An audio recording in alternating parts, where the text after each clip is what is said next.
Bismillah, wassalatu wassalamu ala rasulillah. Rabbi shrah li sadri wa yassir li amri wahlul uqdatan min lisani yafqahu qawli. Rabbi yassir wa la tu'assir wa tammim bil khair.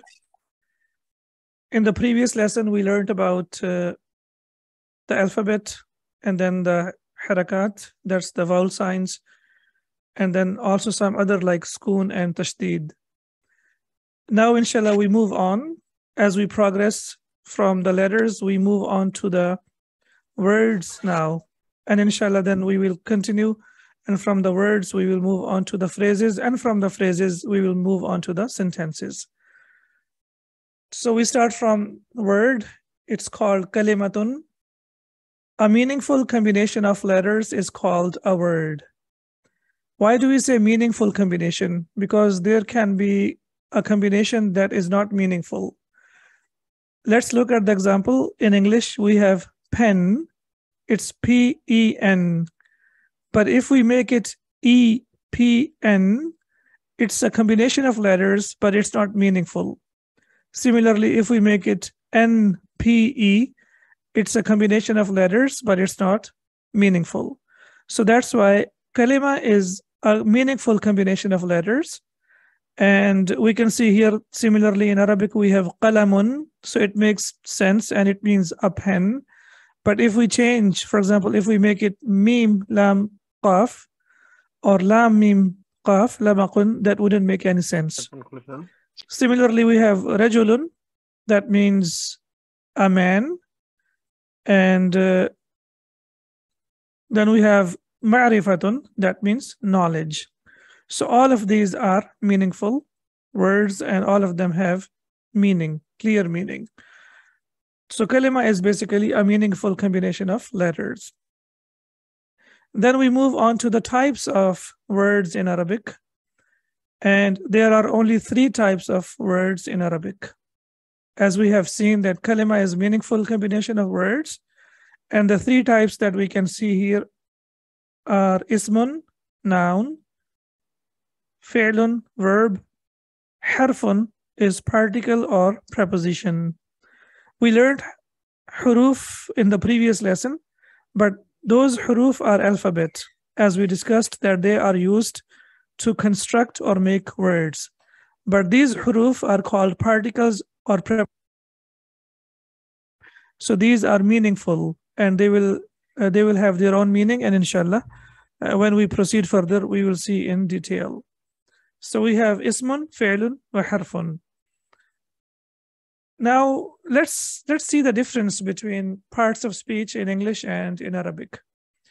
When we see parts of speech and when we see noun, ismun in Arabic, we can see that it's just noun, as we can see here, ismun, but it covers a lot of things. It covers, first of all, noun itself. It also covers pronoun like he, she, huwa, or hiya. Similarly, it covers the adjective like beautiful, jamilun. It also covers adverb like dharf, like before or after. And similarly, interjection and conjunctions like we have ta'ajjub and we have exclamations. So all of them will be the part of noun. So noun is very rich in Arabic language. As we can see, it covers everything. So basically we call them noun. However, when we see or when we look at them separately, they will be pronoun or adjective or adverb or interjection. So first, inshallah, we will begin with the noun because we can see it's very comprehensive. Then we have fi'lun, which is verb. As we know, verb is action like to eat, to sleep. So verb in English is easier, but in Arabic, it's like a little bit comprehensive. And then harfun is particle. And inshallah, we will learn throughout the lessons like different types of huruf, and we will learn them one by one. Harf is something that is meaningless. It does not have any meaning by itself. We have to put it with a noun or a verb to give the meaning. So let's begin with the noun. So what is noun? It is called ismun. And noun is basically the name of a person like Zaidun, place like Baladun, a country, animal like Filun, an elephant, thing, like kitabun, a book, or an idea, dhikrun, a remembrance or a remembrance. So basically, noun is the name of a person, place, animal, thing, or idea. As you can see the examples over here. Next, how to recognize a noun. How would we know, especially being a beginner, how would I know if it's a noun or a verb or a harf or a particle? So a noun is generally recognized by a tanween that we discussed in the previous lesson. That tanween is a combination of two vowels, two short vowels, like dammatan or fathatan or kasratan. So it is recognized by a tanween or by placing al with that. So kitabun, how would we know that it's a noun? Because it has a tanween on it. Kitaban, again we can see that it has a tanween, and kitabin, it has kasratan, so it also has a tanween. So now we can see that it is a noun in Arabic language. Why? Because it carries a tanween. It can be dammatan, fathatan, or kasratan. And similarly, we have al-kitabu. We have al with that. Then we have al-kitaba and al-kitabi. Again, all of them, they will be noun. Now, a very important thing that we need to know, that al and tanween never come together in one word. They never come together in one word. So for example, here, if we say al-kitabu, al-kitabun, so basically this is wrong. What is the correct way of writing it? It will be al-kitabu, al-kitabu. That's number one. Number two, also remember that tanween and al, they never come with a verb or with a harf. They never come with a particle, or they never come with a verb. They always come with the noun. So two things we need to remember, that noun never takes al and tanween together. That's number one. And number two, al and tanween never come with a verb. They always come with a noun. In order to be able to understand noun, we have to understand the properties of the noun. And as we can see over here, there are four properties of a noun. So it is very, very important for us to know, like, the properties of the noun. And inshallah, it's just the beginning. So you might find it a little bit like there is too much of grammar and it might sound a little bit difficult. But once you have a strong base, inshallah, it will help you for the rest of your journey of learning Arabic. And let's not forget that inna ma'al usri yusra, there is always ease with the difficulty. So we have to be patient, we have to be consistent, and we have to make dua to Allah subhanahu wa ta'ala that we remain steadfast. So there are four properties of a noun, and we will discuss, and we will discuss in detail one by one. First, we have a look what are those. So the first one is capacity. An-nakiratu wal-ma'rifatu, that a noun can be indefinite or definite. An-nakira, indefinite, and ma'rifa is definite. Al-jinsu, the gender. Al-adadu, so this is a mistake over here, there shouldn't be tanween. Al-adadu, number. And al-i'rabu, again, there shouldn't be a tanween, that's a mistake, so it is status. So capacity, gender, number, and status. If you want to understand what a noun is, you must know these four things about the noun. Without knowing these four things, we will not be able to understand the complete sentences. And when we start our book number 1, inshallah, after a couple of lessons, you will see that this information will help us a lot. So 4 things that we need to know: capacity, gender, number, and status. Al-nakiratu wal-ma'rifatu, al-jinsu, al-adadu, wal-i'rabu. Let's begin with the capacity. And I would like you to remember these things in the same order, because we are going to talk about these like almost every day. So that's why it's very important that we remember them in order. If we don't remember them in order, that's not a problem. But for the sake of ease and comfort, we will inshallah go like this. So the first thing that we will discuss about is the capacity. An-nakiratu wal-ma'rifatu.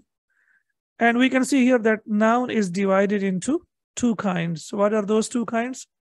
An-nakiratu, indefinite, wal ma'rifatu, definite.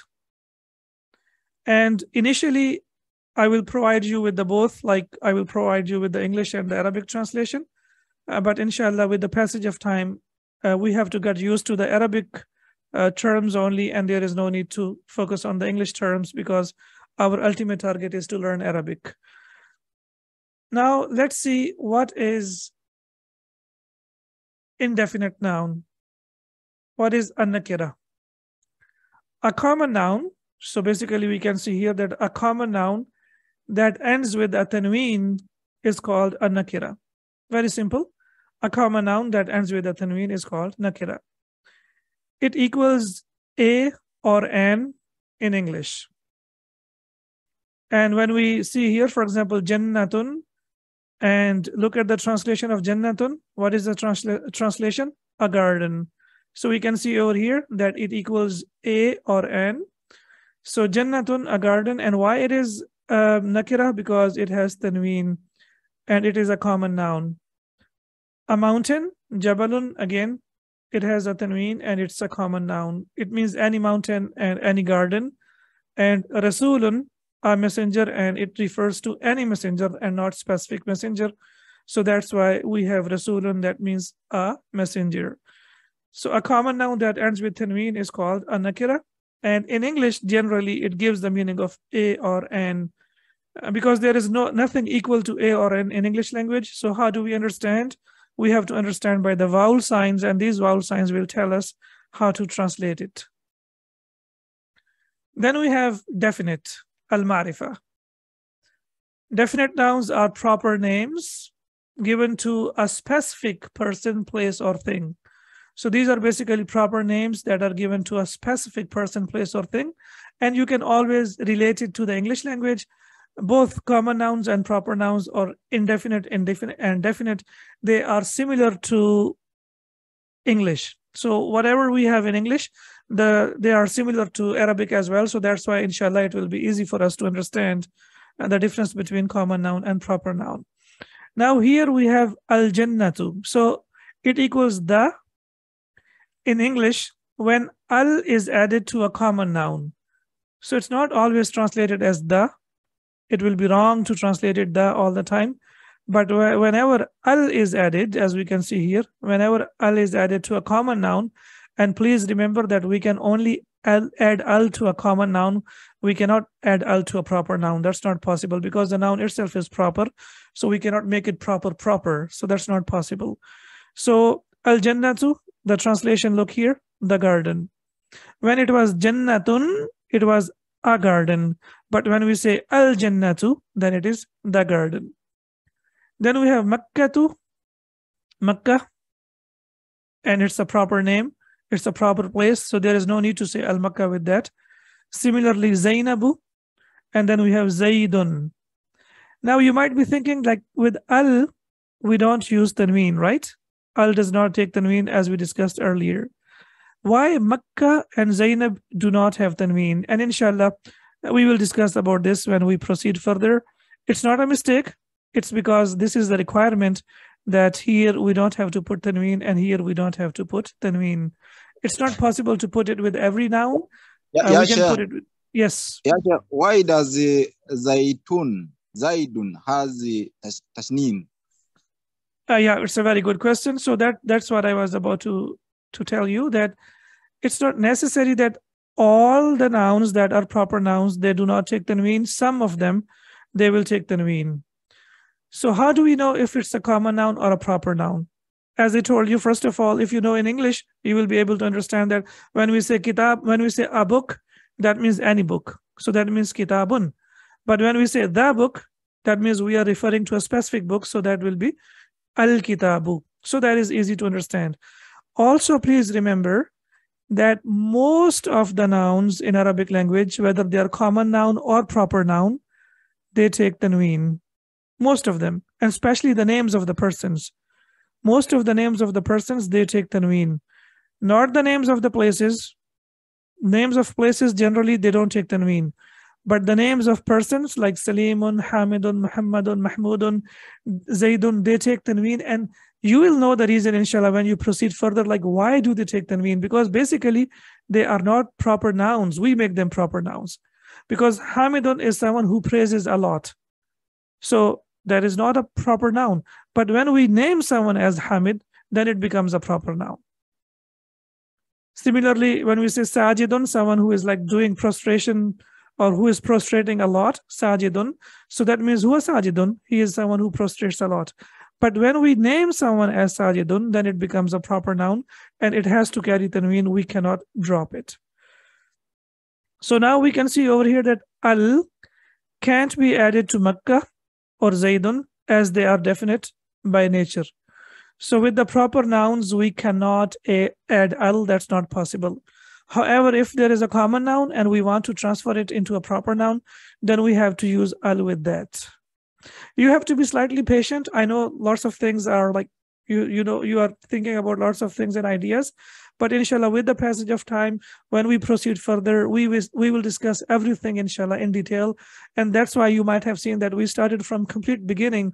We started from the alphabet and then the vowels, and then slowly and surely we are moving further.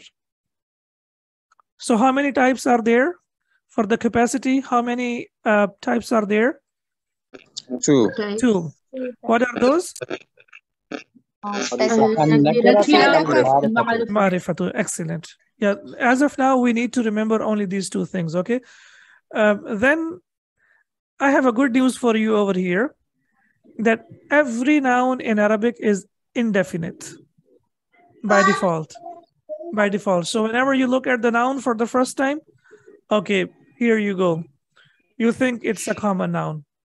So by default, whenever you look at a noun, it is indefinite or it is nakira by default. For example, kitabun, qalamun, kubun, jawalun, hasubun, anything you look at this, okay, you will think that this is a common noun. The first impression that should come to your mind, that it's a common noun. However, there are some categories that will tell us that it's a proper noun. So did you get the idea? When you look at the noun, okay, it's a common noun. But there are few categories, as we are going to discuss now, not all of them, only few categories that we are able to start the book. And inshallah, throughout the book, then we will discuss all of them one by one. So the first category that tells us that the noun is a definite noun or is marifa is ismun alamun. Ismun alamun meaning proper noun. Alam is used for the flag, so something that is rising, and that's why it is called ismun alamun, proper noun. So the name of a specific person like Muhammadun, place like Misru, or thing, or the place as well, Jahannamu. So the proper noun is a proper noun and it's called ismun alamun. So we know that by nature it's a proper noun.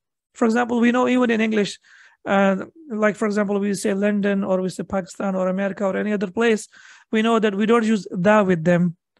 We don't have to because they are proper nouns. So similarly here we can see that specific places or specific persons, they are always proper nouns.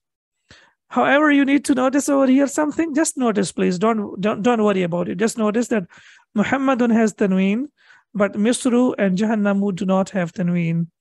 As of now, I will only give you a small hint that the names of persons, they can carry tanween, but the things and places, they will not. But the names of the persons, whether they are common noun or proper noun, they can carry tanween, as we can see over here. Muhammadun, Bilalun, Hamidun, Majidun. So it's possible. That's number one. Number two, now as I said that we need to know in Arabic, so it is called Mu'arraf. In the last slide, you told that only Zaidun and some specific noun names will carry the tanween.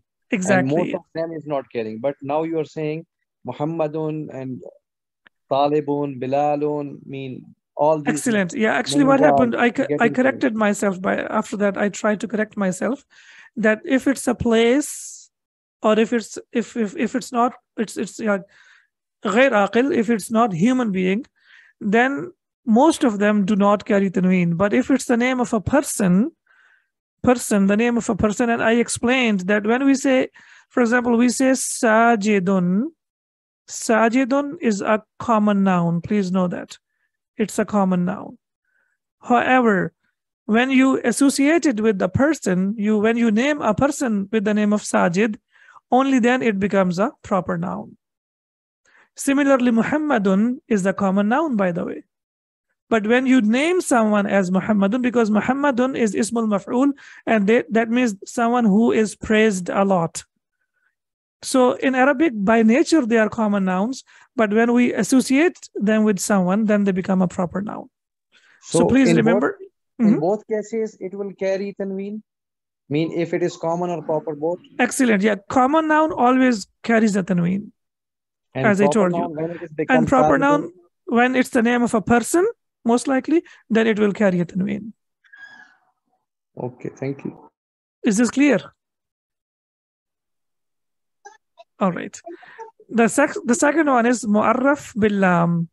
What is mu'arraf bil lam? I told you earlier, but this is now in Arabic. So definite by adding al. So very simple. When a common noun, for example, waladun means a boy. It's a common noun.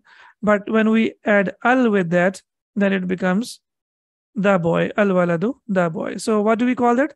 Mu'arraf bil lam, that it has been made definite by adding lam only. Basically, we add lam, and this hamza is hamzatul wasl, and we place this hamzatul wasl so that we can read it.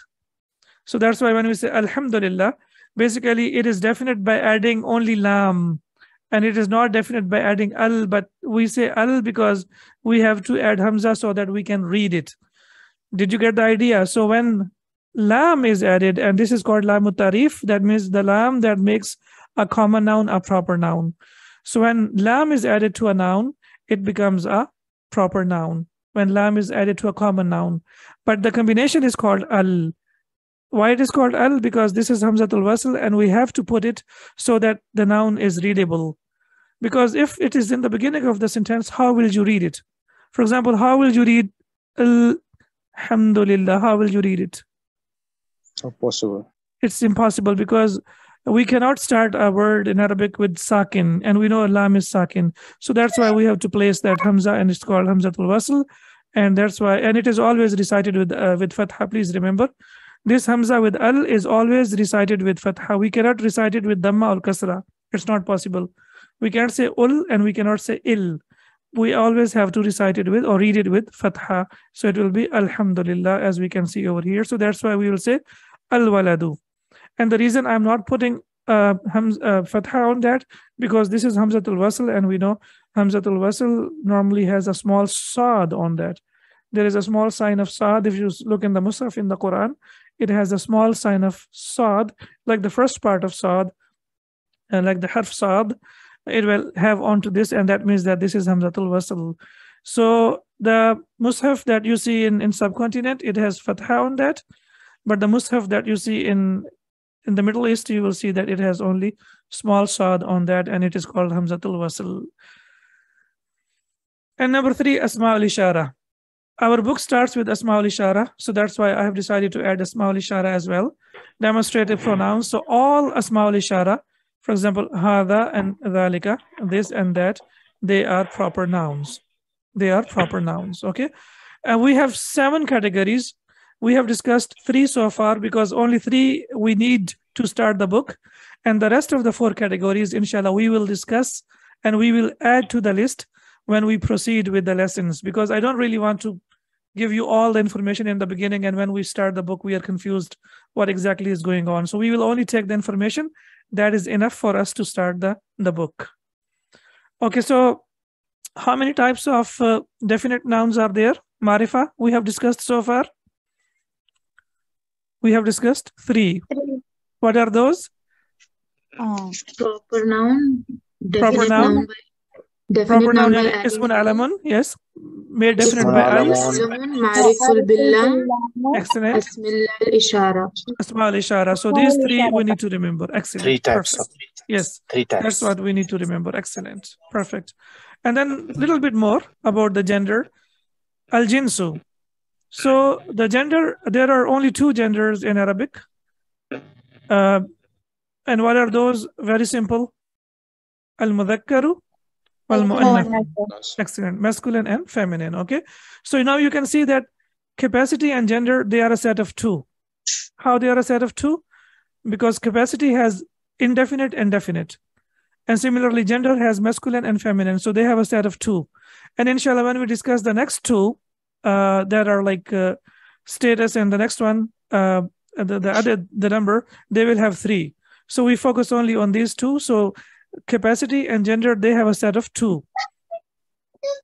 Al-mudhakkaru wal-mu'annathu. So I will just give you a small hint of how to recognize mudhakkar and mu'annas, and inshallah then we will finish our lesson. And then another news that we have over here, and this is based off, alhamdulillah, my perception of like what I have learned. These are the conclusions that I have taken from different books, and I have decided to put them in the form of rules so that these things will become easier for us. First, we said every noun in Arabic is nakira, common. Now, the second news that I have for you is that every noun in Arabic is al-mudhakkar by default. So every noun, when you look at it in Arabic by default, for example, kitabun, qalamun, kursiyun, maktabun, anything that you look at it for the first time, you will consider it as what? Al-mudhakkaru. Masculine. Except for the few categories, okay? And for those categories, we will see that the noun is feminine. Otherwise, it will be masculine. All right? So the first by default, the noun is what? It is al-mudhakkaru. It is masculine. So the first one, we know the real gender, al-mu'annathu al-haqiqi, the real gender, that has a female counterpart like humans and animals. So of course, humans and animals, they have female counterpart. So that's why we call that al-mu'annathu al-haqiqi, the real gender. For example, we have abun in English, father, and we have ummun, mother in English as well. So father and mother. So we have abun and ummun. So where is the feminine? Ummun is the feminine because it is the female counterpart. Similarly, we have ibnun, a son, and then we have ibnatun, a daughter. And again, this is the female counterpart. And then we have hisanun for the horse, and farasun, a mare, which is also the female counterpart. So number one, the real gender, al-mu'annathu al-haqiqiyu, the real gender, that's number one. Number two, very common, words ending with rounded ta, at-ta'u al-marbutatu, rounded ta. We know that there are two types of ta in Arabic. One ta is at-ta al-maftuha, the long ta, and this is called at-ta al-marbuta. Why it is called ta al-marbuta? Because as we can see, it is rounded. So that's why it is called at-ta al-marbuta. So a noun that ends with ta al-marbuta is feminine. Is what? Mu'annath or feminine. For example, salatun, prayer.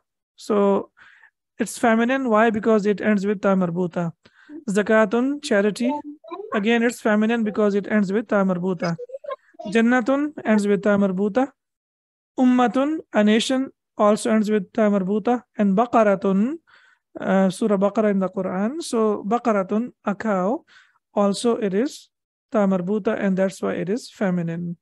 So basically, feminine is very easy to recognize. Number one, we look at the female counterpart. And number two, when we see ta marbuta and also ta maftuha, both of them. For example, muslimatun, salihatun, mu'minatun. So even ta maftuha, most of the times when we have ukhtun, when we have ta maftuha, that is also feminine. So you can add to your list a noun that ends with rounded ta, or a noun that ends with the long ta, or we can say ta al maftuha. Now we need to know that English and Arabic are languages, and it's not mathematics. Example for ta maftuha?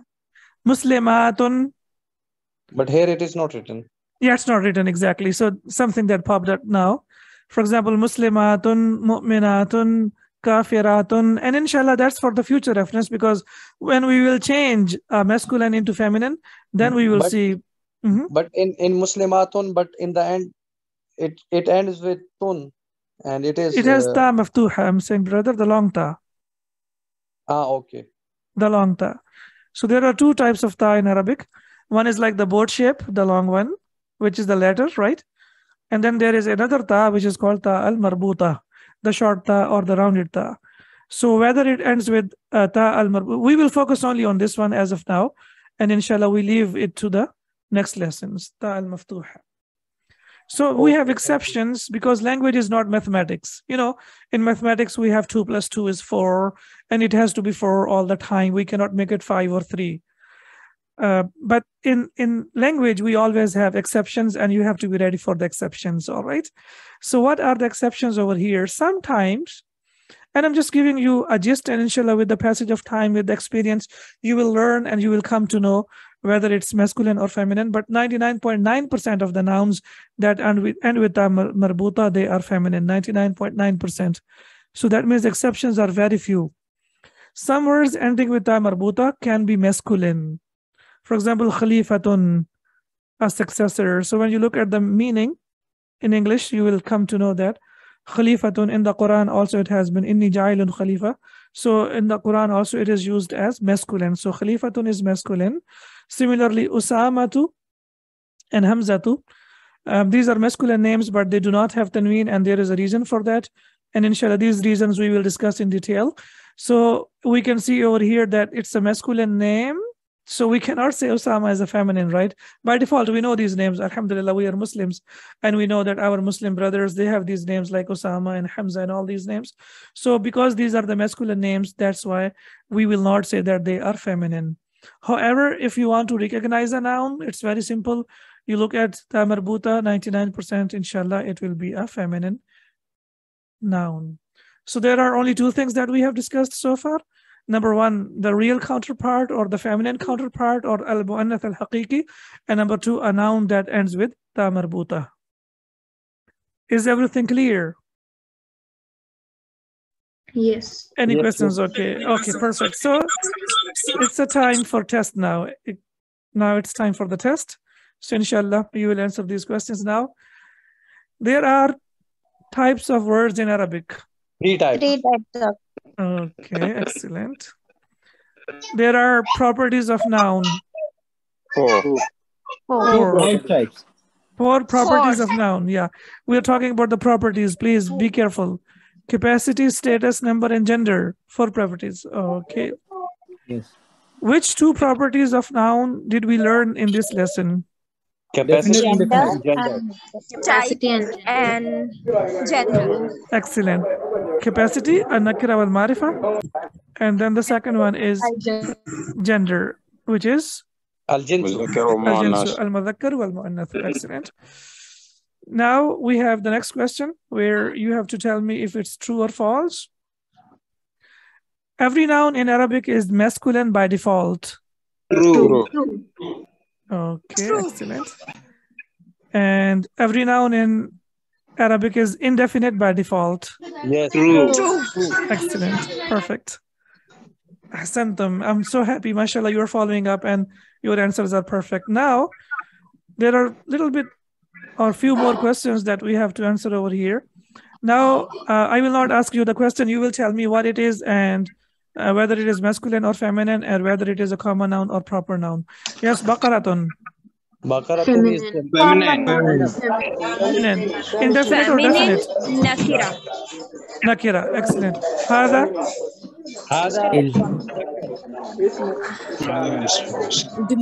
It's getting noisy, so yeah, it will be fine.